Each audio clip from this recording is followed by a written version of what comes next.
Mark Shea's invested so much into that shot, and to be able to get it twice when you had to have it. Just what does it say about the guy's work and the intentionality of it? And the Golden State one. I mean, that was the shot of the night the other night, too. Yeah, I mean, tremendous poise, confidence. He doesn't change his mindset regardless of the circumstance. He doesn't break a sweat doing anything. That was an outstanding performance by him. Not only the last stretch, but the game control, the blend of attacking and passing, put his teammates in advantages all night. They threw 2 guys at him all night. And yet he was able to get his stuff in the game and also activate his teammates.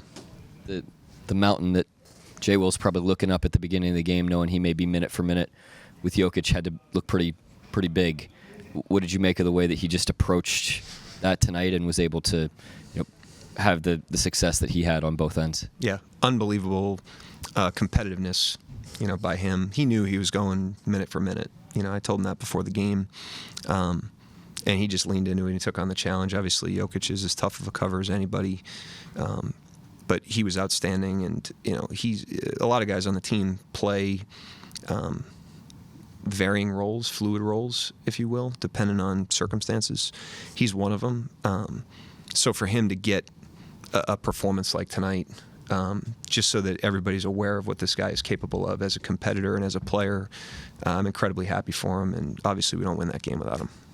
You touched on it with Shea, but 15 assists on a night when he's on the verge of a historic individual accomplishment. Just what does that say about his approach to the game? Yeah, I mean, he never presses. He's just got unbelievable awareness of the circumstances, awareness of the length of the game. I think that's one of his superpowers is he understands how long the game is. And so he can make the right play knowing that he'll get his cracks. If he misses shots early, he knows that there's more game left, and he always stays in it mentally.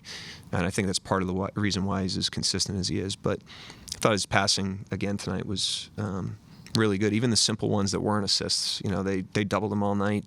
He got off it early, like the one to A.J. late that A.J. drove Hardaway down there. It's just a simple play, ahead of the defense. So he had a great floor game tonight. Obviously a great close. He's a great player. AJ's back after a long time out, made an instant impact. Just tell me about what you saw in AJ tonight. Well, he's obviously, a really good player, but you never know how a guy's going to come off of a 2-month injury from a conditioning standpoint. I played him 13 straight minutes in the first half. I don't know if that was my best performance, but he was really good. He was ready. I think anytime a guy comes in and is in that much rhythm and is in that much shape to be able to do what he did tonight, it's a testament to all the invisible work they do to get themselves back to that point. And he was really diligent with a setback. That's hard mentally when you think you're going to be back a certain time. He has a setback with an ankle injury, and he just keeps plugging. And we don't win that game without him either. Yeah, and just thoughts on McCain's minutes. Played him heavy in the second half. Yeah, I mean, those guys, with the way they were playing, Shea specifically, we knew that we could stress them out by having the shooting gravity, playmaking on the court. And he was holding up defensively pretty well, fundamentally. The other thing for him tonight is, he hasn't been here long. And last game, for whatever reason, I didn't play him in the fourth quarter, just went with other guys. And talked to him about, today, like, not reading into those situations. These guys are so used to that, but he might not be. And I thought he showed great mental toughness tonight. He just got himself back to zero, got himself ready to play, and he, turned around, and he's the guy down the stretch, and he helped us win the game. Got off to a slow start.